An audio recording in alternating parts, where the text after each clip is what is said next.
영상을 하나 보내왔는데 코로나 덕분에 너무 고생하죠. 덕분에도 있다고 하는데 첫 번째가 신천지가 어떤 단체인지가 명확하게 드러난 상황은 사실 교회가 대처하기가 참 어려웠는데 신천지를 드러낸 이 사건은 우리에게 유익을 주었다. 그 말에 전적으로 동의합니다. 근데 청년들이 어떻게 그렇게 많이 그쪽으로 쏠릴 수 있었는가? 그들은 자로된 듯한 논리와 확실한 증거들을 제시하면서 사람들을 끌어갔던 것으로 그렇게 증거가 됩니다. 신비로운 신앙은 사실 그렇게 빨리 손에 잡히지 않죠. 긴 시간 하나님을 의지하고 신뢰하면서 하나님과 인격적인 교제를 하는데 신천지는 이렇게 한다는 거죠. 전화를 해서 포교 대상자에게 내가 기도해보니까 오늘 교통사고 날 수 있으니까 조심하라. 그래도 그 말 듣고 누가 출근 안 하겠어요? 차를 가지고 나오는데 뒤에서 누가 와서 받아버려요. 사고가 난 거예요. 사고 당한 입장에서는 경고를 듣자마자 그런 일이 일어나서 너무 깜짝 놀랐는데 나중에 보니까 그 사고를 낸 사람하고 이 전화한 사람하고 통하는 거예요. 한 사람을 움직이기 위해서 100명 이상이 둘러싸듯이 하면서 계속 움직이는 거예요.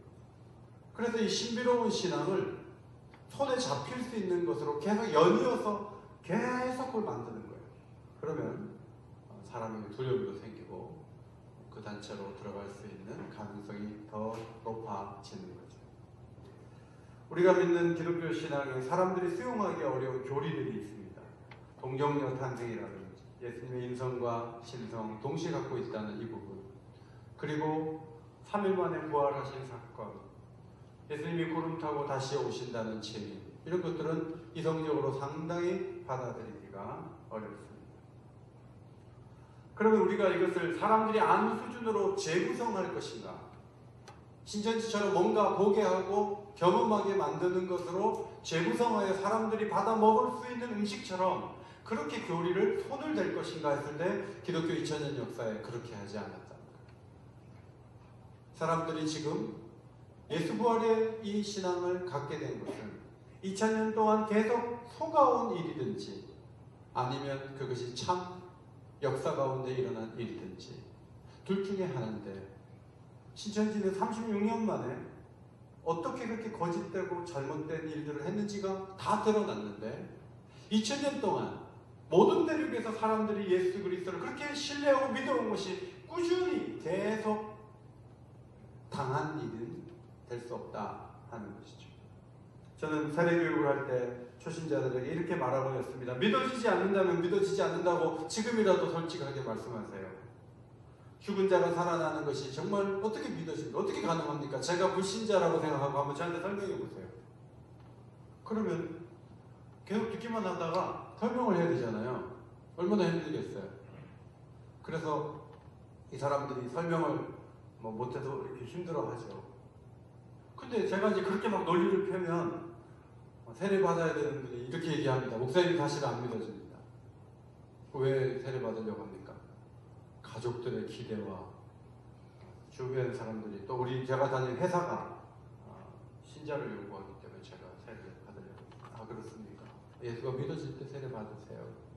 그렇게 얘기를 하죠.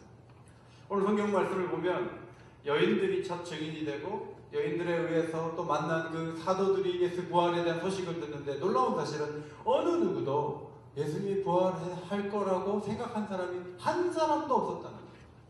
그렇게 가까이 오랫동안 있었고 그렇게 수많은 말씀을 들었음에도 불구하고 빈 무덤이 자기 눈앞에 딱 열려졌을 때 아무도 예수님이 부활한 거 아닐까? 이렇게 생각한 사람이 하나도 없었다 하는 겁니다.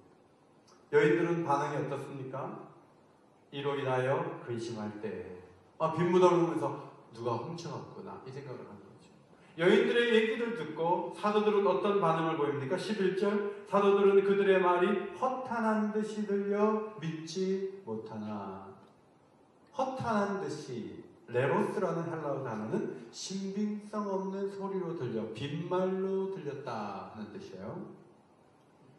여인들이나 사도들 모두가 믿을 수 없다, 훔쳐갔을 것이다. 이렇게 생각했다는 것이죠. 그러면 어떻게 믿게 됐습니까? 여인들은 두 명의 천사를 만났습니다. 찬란한 옷을 입은 두 사람이 곁에서 이런 말을 하는 것을 들었습니다. 어찌하여 살아있는 자를 죽은 자 가운데서 찾느냐? 여기 계시지 않고 살아나셨느니라. 자, 그 말을 듣고 살아나셨구나 한 것입니다. 그럼 제자들은 어떻게 예수님을 믿게 됐습니까? 여인들이 말했다고 믿은 건 아닙니다.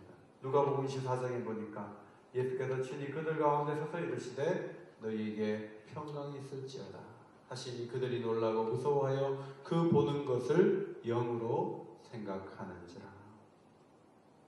손과 발을 직접 보이시고 제자들 눈앞에서 생선한 도막을 드리니까 잡수시는 모습을 보면서 굉장히 놀라고 부활 사실을 더 이상 거부할 수 없었던 거예요.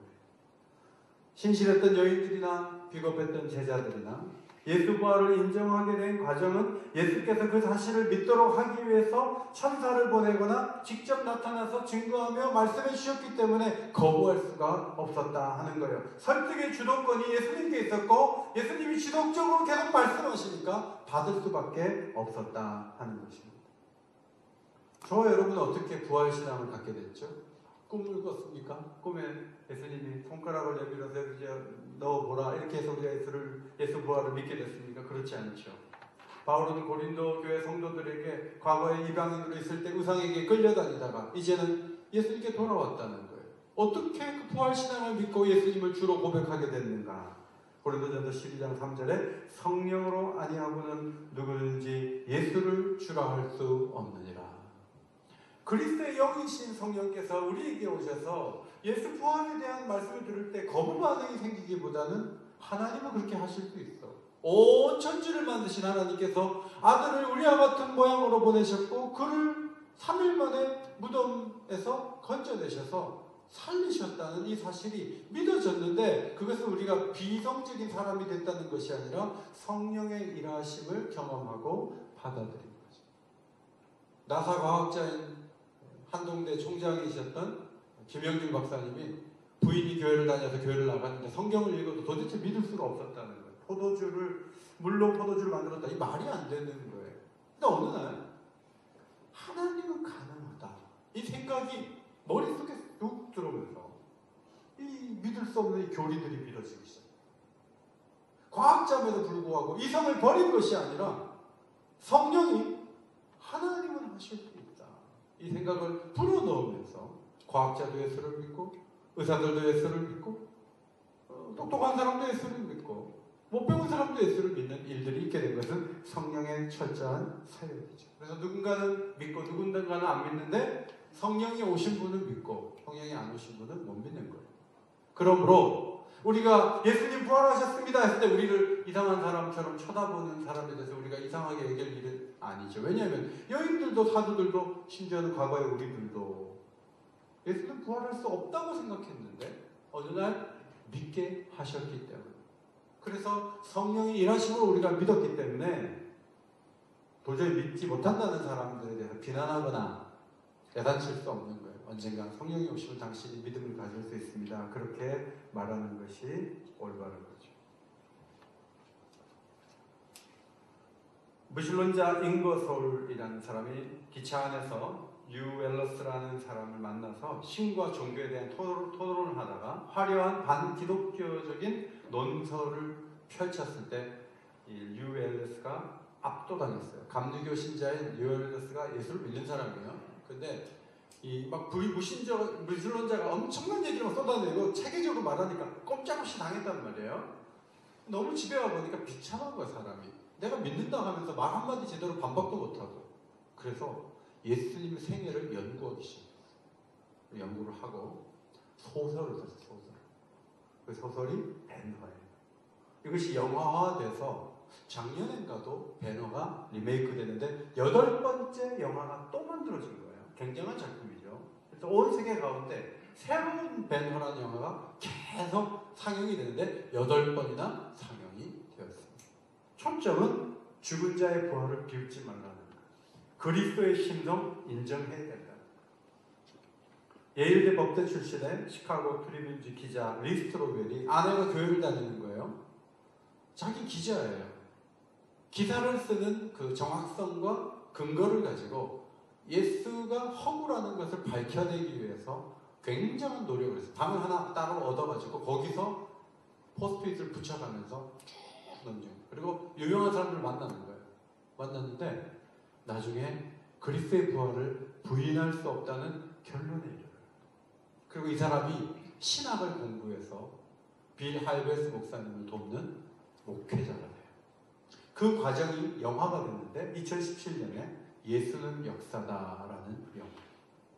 여러분이 한번 이 영화를 지금 넷플릭스 같은 데 연결해서 좀 보시면 야, 저렇게 반박하려고 애쓰다가 목회자가 되는 사람들도 있구나.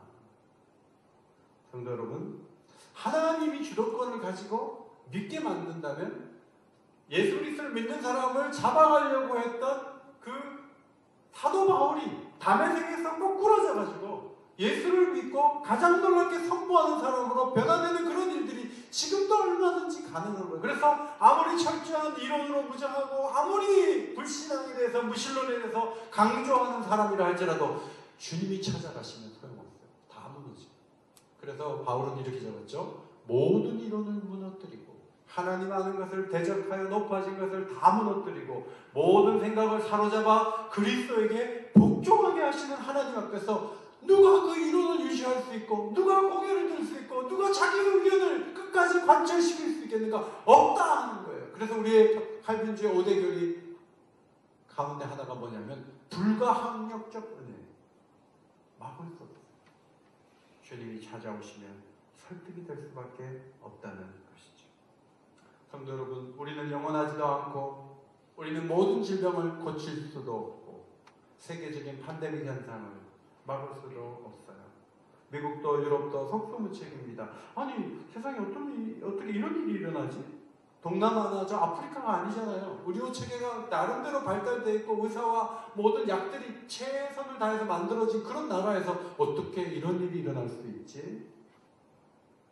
그런데 여러분, 이 어려운 상황 속에서 사람들은 하나님을 생각한다는 걸 아십니까? 얼마 전에 어떤 분 영상 보니까 이탈리아에 있는 불신자인데 나는 무신론자인데 하나님이 계십니다. 하나님을 찾는 것. 지금 우리가 부활절 예배를 드린다는 것을 이렇게 언론에서 막 보도를 해준 것은 이번이 처음인 것 같아요. 그런데 언론에서 다룬 건 이거죠. 기독교인들이 최고의 절기라고 하는 부활절이 다가오고 있는데 교회가 지금 이 어려운데 모여서 예배를 드리려고 한다. 위험하다. 연말 주말에도 이번에도 또 예배를 드리지 않는 게 맞다. 이제 이렇게 해서 보도를 계속 하는 중에 여러분이 오셨어요. 그런데 더 중요한 질문이 하나 있잖아요. 자기네들이 말하는 대로 기독교인들이 가장 큰 절기로 여기는 부활절의 그 주인공이신 예수님이 정말 부활하셨는데 교인들이 모이려고 하는 건가? 아니면 부활도 안 했는데 허구를 붙잡고 저렇게 모이려고 하는가? 예수 부활이 정말 사실인가 아닌가 하는 질문을 한 번쯤 던져볼 수 있다면 정말 좋은 기회가 아닙니까? 중요한 것은 주님이 찾아오셔서 설득하시면 당해낼 장사가 없다는 사실입니다. 저는 지난 한 달 동안 한 번의 결혼식과 5번의 장례식에 다녀왔습니다. 놀라운 사실은 그 힘겹고 어려운 장례식장에서 저는 얘기했어요. 예수 부활이 고인이 부활한다는 증거입니다. 그리스도는 부활의 첫 열매가 되셨고 고인은 그 다음 열매가 될 것입니다. 여러분, 어느 종교가 공자와 석가모니와 마호메시 부활했다는 얘기가 없는데 예수 그리스도만이 부활하셨다는 거예요. 그런데 그 부활이 중요한 것은 우리가 가장 절망적인 상황, 그 죽음 앞에서 붙잡을 수 있는 한 가지 진리가 예수 부활의 교리고 예수 부활의 진리인 거예요. 지금 모두가 절망하고 있죠. 너무 놀라고 너무 힘들고 여러분 유채꽃밭을 다 갈아엎고 튤립의 그 싹을 다 자른 이 모습을 보면서 세상에 어떻게 이런 일이 일어나지 하고 꽃 한 송이라도 보고 좀 희망을 품으려고 하는데 우리는 텔레비전에서 밭을 갈아엎고 꽃을 따는 사람들을 보잖아요. 우리의 희망도 꺾이는 거죠. 그럼에도 불구하고 우리가 희망을 품을 수 있는 건 뭐냐면 예수님이 죽은 자 가운데서 부활하셨기 때문에 그 어떤 절망도 우리를 막을 수 없고 우리를 어둡게 할 수 없고 우리를 살릴 수 있는 능력이 하나님께 있는 것을 믿으시기 바랍니다. 1부 예배 때는 이것보다 10배나 크게 아멘했어요. 3부 때는 좀 소리가 작아요. 하나님께서 우리와 함께 하신다는 그 어떤 절망도 우리를 무너뜨릴 수 없다는 것을 믿고 하나님을 바라보는 여러분들이 되시기를 바랍니다. 그것이 우리가 오늘 여기 모인 이유가 되는 거죠. 두 번째 생각할 이유가 있는 것은 무엇인가 하면 이 부활을 증거할 때 말씀과 성경이 참 많이 24장에 나온다는 거예요. 오늘 여인들을 만났을 때 두 천사가 이런 말을 했죠. 예수님이 이르시기를 인자가 죄인의 손에 넘겨져 십자가에 못 박히고 제3일에 다시 살아나야 하리라 하셨느니라 한데 그들이 예수의 말씀을 뭐하고? 기억하고 그랬죠. 예수님이 갈릴리에서부터 예루살렘으로 마지막 여행을 오실 때 여자들이 같이 움직였는데 우리는 제자들에게만 비밀로 말씀하신 걸 알았는데 이 여인들도 계속 가르침을 받았고 제자들에게만 말씀하신 것이 아니고 여인들에게도 이런 말씀하셨어요. 내가 죽고 살아날 거야. 인자가 십자가에 죽고 살아날 거야. 이 얘기를 반복해서 하신 거예요. 근데 빈무덤을 보고 너무 놀라고 누가 훔쳐갔나 보다 할 때 두 천사가 말했어요. 예수님이 죽었다가 살아났다고 하지 않았느냐. 예수님 살아나셨다 하는 거예요. 그랬을 때 이 여인들은 그 말씀을 기억해요. 그런데 아쉽게도 남자들은요. 말 한마디에 기억을 하는데 남자들은 잘 기억을 못해요. 24장에 보면 여자들이 훨씬 똑똑해요. 교회도 비슷해요. 교회도 여자들이 기억력이 있고요. 여자들이 더 담대하고. 그러나 오늘 남자들이 더 많이 나오신 것 같아요.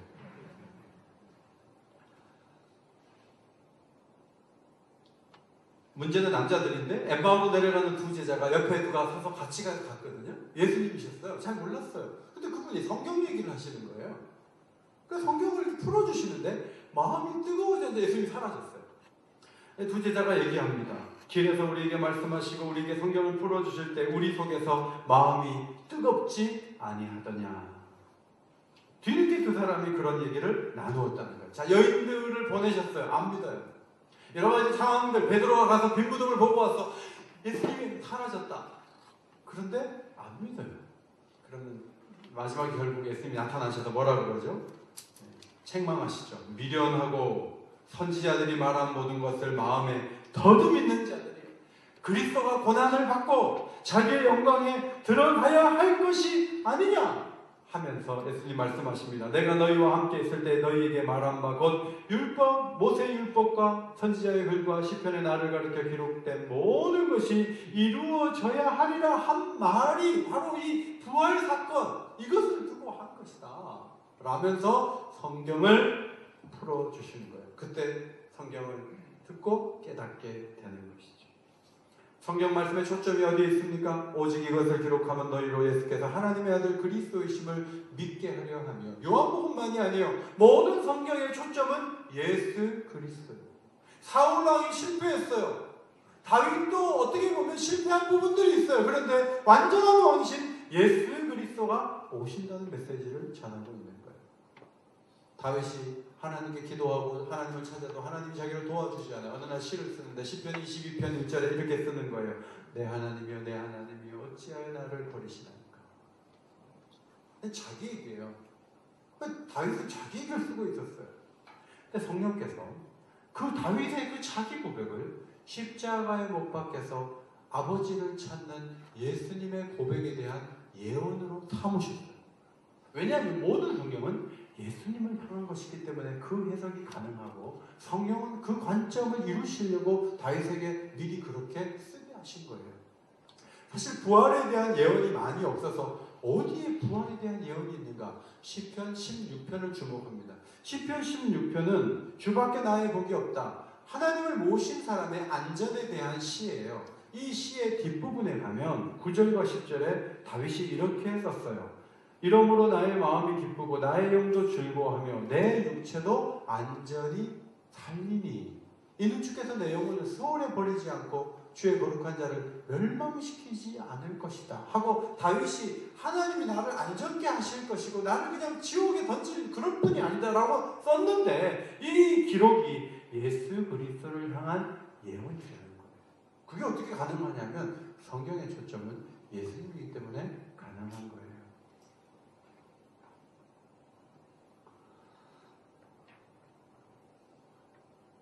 예수님은 부활하셔서 계속 내가 이제 40일 있는데 몇 번이고 만져봐라. 그래서 베드로는 8번 손 넣어보고 도마는 12번 손 넣어보고 그래서 예수를 믿는 시간을 갖는 게 아니라 너는 나를 본고로 믿느냐? 보지 않고 믿는 자가 복되도다 하시고 예수님은 성경을 가르쳐요. 말씀에 의해서 믿음을 갖도록 해요. 그것이 다음 세대가 예수를 믿는 확실한 방법이고 그것이 더 중요한 믿음이 될 수 있기 때문에 성경을 가르치시죠. 여러분 교회를 향한 제일 좋은 사역이 뭐죠? 성경을 보는 거예요.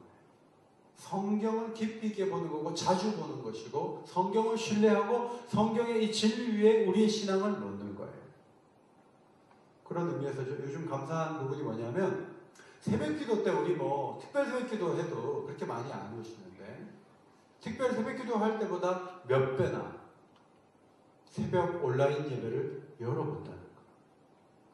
처음에 월요일 날은 390몇 회까지 올라간 것 같아요. 아니 우리가 390명이 새벽기도 모인 적이 없어요. 한 사람이 또 들어가고 조회수가 올라가는 게 아니고 또 동일한 IP에서 이렇게 접속을 하면 그 사람 딱 한 번, 10번도 가도 한 번이 되거든요. 그러니까 390명이 여러분 거예요. 해외에서도 열어보시고 곳곳에서 하나님 말씀을 가까이 하는 사람들이 더 많아지는 거예요. 그러니까 어떻게 보면 하나님은 손해보시는 분이 아니에요. 이 어려운 중에도 말씀을 가까이 하고 말씀을 가지고 예수를 믿으려고 하는 시도들과 노력들이 더 깊어지고 많아진다면 우리 교회는 더 견고하게 될 줄 믿습니다. 이것이 하나님 우리에게 주신 그 축복이에요. 또 한 가지 이 사건의 큰 특징은 믿자마자 전해야 된다는 거죠. 여자들이 자기들이 듣고 본 것을 먼저 사도들에게 말하고 9절에 보니까 다른 모든 이에게 알리니라 그랬어요. 제자들도 너희들만 믿어주면 고맙겠다가 아니고 예수님 말씀하십니다. 그리스도의 고난과 부활과 그리고 죄사함을 받게 하는 회개가 모든 민족에게 전파될 것이 기록되었으니 너희는 이 모든 일의 증인이라. 믿는 동시에 증거해야 되는 사명과 바로 연결이 되는 거예요.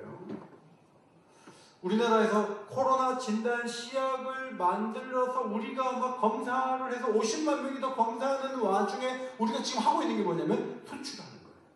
이 약이 없는 나라에 져서 누가 환자인지 아닌지를 구분하는 일을 우리가 즉각적으로 돕는 것은 우리의 할 일이 끝나지 않았음에도 불구하고 온 세계가 이 일에 속수무책이기 때문에 진단 시약을 온 세계에 수출하는 거예요. 치료약이 나왔다고 봅시다. 우리나라 사람 다 살리고 나서 약 하나에 5천만 원씩 받는다. 이렇게 해서 팔면은 온 세계 가운데 원망을 듣겠죠.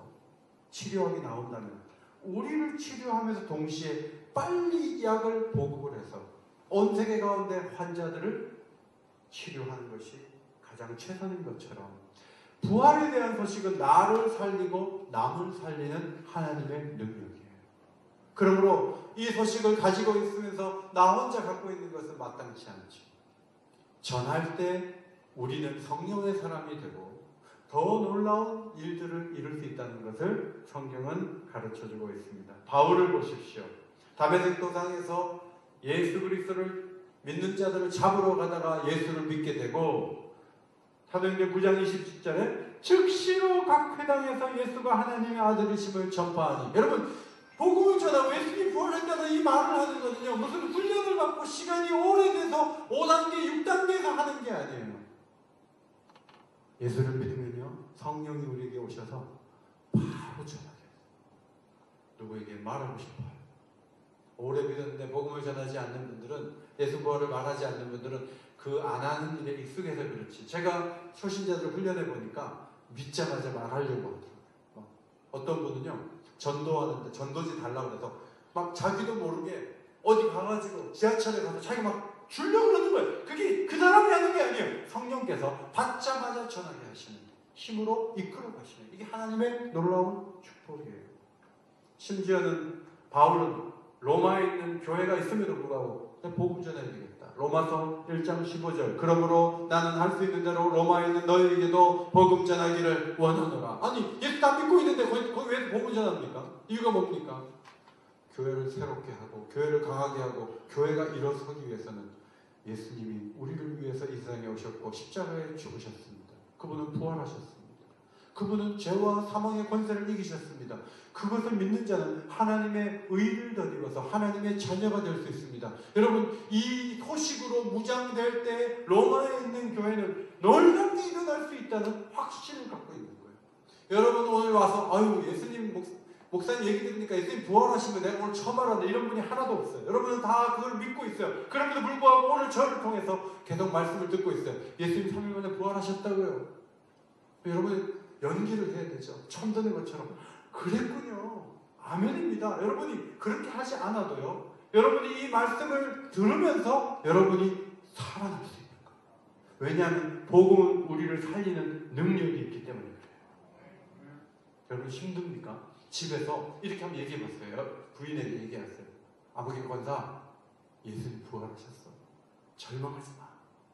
여러분 그 말 한마디가요. 하루를 밝게 만드는 거 아세요? 여러분 친구에게 오늘 부활절인데 우리가 왜 교회에 모이는지 알아? 우리가 뭐 감염을 확산시키려고 그런 게 아니고 이건 너무나 중요해요. 제가 어제 투표하러 갔는데 홍은동은 저기 지하실에 있더라고요. 지하에. 장갑도 주고 뭐 하는데 막 간격도 별로 안 되고 제가 보기에는 지하실이라 무섭더라고요. 그래서 투표하고 얼른 나왔어요. 거기에 비하면 여기는 너무 잘 돼 있는 거예요. 딱딱 지키고 나가실 때도 이렇게 이쪽으로 이렇게 한 분 한 분 이렇게 나가시고 끝나고 나서 이렇게 몰려 나가지 마시고 목례도 인사하시고 우리가 이렇게 모인 이유는요. 예수 부활의 이 소식이 교회를 살리는 원동력이 되기 때문에 그래요. 그것을 오늘은 우리가 모여서 나눠야 되겠다.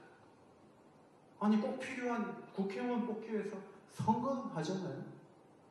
우리도 모여서 사회적 거리를 두고 절대 방역 원칙을 지키면서 예수는 부활하셨다. 그것을 선포하고 싶은 거예요. 다 같이 마스크를 쓴 채로 큰 소리로 예수는 부활하셨다. 예수는 부활하셨다. 자, 이것을 여러분 자신이 듣게끔 하고 선포하세요.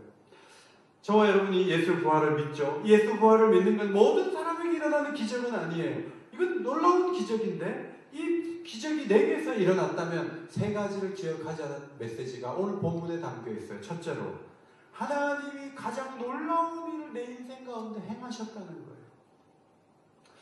여러분이 빌딩이 한 20채 정도 돼요. 그런데 월세만 해도 엄청 받아요. 그런데 예수 부활이 안 믿어져요. 그러면 아직 성령이 오셔서 일한 사람이 아니잖아요. 영원히 주님과 함께 사는 게 좋겠어요? 아니면 여기서 잠깐 잘 살지만 예수 부활이 안 믿어지는 상태로 사는 게 좋겠어요? 물론 이런 질문하면 또 그렇게 얘기하더라고요. 20채도 갖고 예수도 믿어지고. 다들 그렇게 얘기해요.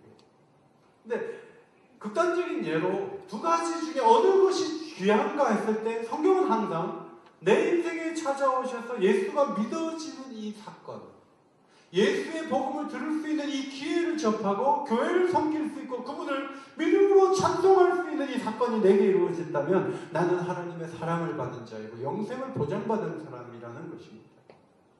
이 놀라운 축복이 우리의 것인 줄 믿습니다. 두 번째로 하나님 말씀을 나는 믿고 있는 거예요. 무슨 기적을 보고 무슨 꿈을 꿔서 믿고 있는 게 아니에요. 어떤 사건이 아니에요. 하나님 말씀에 근거하는 구약을 읽고 신약을 읽고 묵상을 하면서 예수님을 생각하고 예수님을 신뢰하고 내 신앙이 이 진리 위에 이 기반 위에 서 있다는 걸 얼마나 감사한지 몰라요. 마지막 한 가지 부활을 믿고 있다면 절망하면 안 돼요. 여러분 이 코로나 사태도 지나갈 거예요. 주님이 도우시면 해결될 줄 믿습니다. 우리에게는 미국처럼 저렇게 큰 죽음은 없었잖아요. 앞으로도 하나님이 이 나라를 지켜주시고 오히려 세계 가운데 빛나는 민족을 삼아달라고 기도할 필요가 있고요. 우리가 그걸 믿고 바라본다면 우리는 소망의 메신저가 되어야 돼요. 하나님이 도우실 거예요. 그리고 더욱 기도해야 돼요. 그렇게 해서 이 어두워가는 세상 속에서도 기울어지지 말고 마음을 두려움 가운데 던지지 말고 참 소망 가운데 거하는 믿는 자가 되시기를 주의 이름으로 축원합니다. 전능하신 하나님, 많은 이들 중에 부활의 놀라운 사실을 믿게 하시고 오늘 부활절 감사 예배를 온라인으로 또 현장 예배로 드리게 하시니 감사합니다. 죄와 사망의 권세를 이기신 예수 그리스도를 바라보며 어떤 경우에도 절망하지 않도록 저희를 붙잡아 주시고 어려운 중에도 부부간에 자녀들에게 또 친구들에게 예수는 부활하셨다고 선포하는 가운데 더욱 견고한 신앙을 갖는 저희 모두가 되게 하여 주옵소서. 감사드리며 예수님의 이름으로 기도하옵나이다. 아멘.